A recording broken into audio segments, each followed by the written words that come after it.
talk about societal impact and sustainability, that everything that we do must have a positive impact on the society. So this capitalism is not just about shareholders, it's about humanity.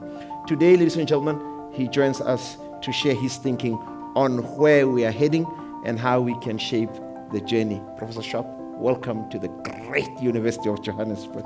Congratulations. You have to be proud of what you have achieved. Now, coming back to your question, I wrote the book, as you said, The Fourth Industrial Revolution.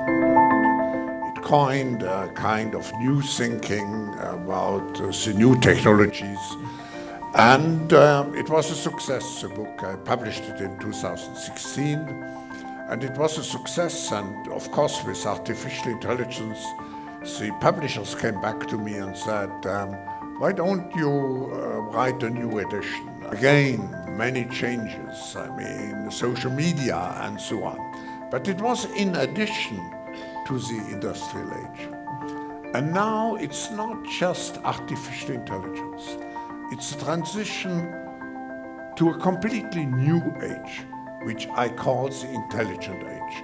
Of course, it will be very much dominated by artificial intelligence, but there are other technologies, quantum computing. I could enumerate probably 20 different technologies, and they all will combine to change everything we are doing now, how we live, how we communicate.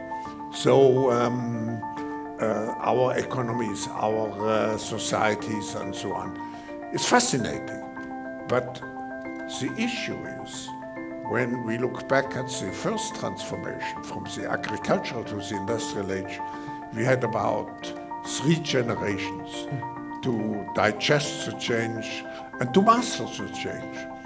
And now we have probably, I would say probably 10 to 15 years to come to grips with and to use the opportunities and to master the challenges of artificial intelligence and all the other technologies.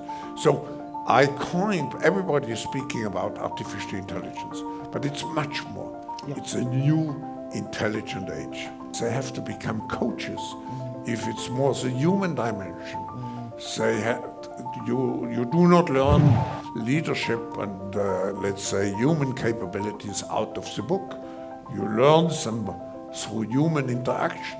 So professors have to become coaches much more of their students, stimulating their students, and students should not be just absorbers of, let's say, lectures and what is. They have to be co-creators of knowledge. I have met every leader in the world in the last 50 years. I think there are very few exceptions. But people always ask me, what is really leadership? And particularly leadership now in the intelligent age.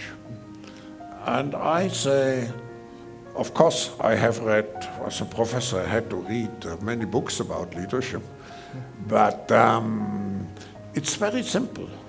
It's only 5 things. It's soul. And people ask me usually, can you tell me a leader who really incorporated all the 5 dimensions?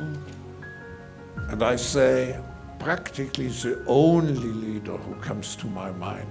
I'm not saying it here, I'm saying it since many years. It's Nelson Mandela.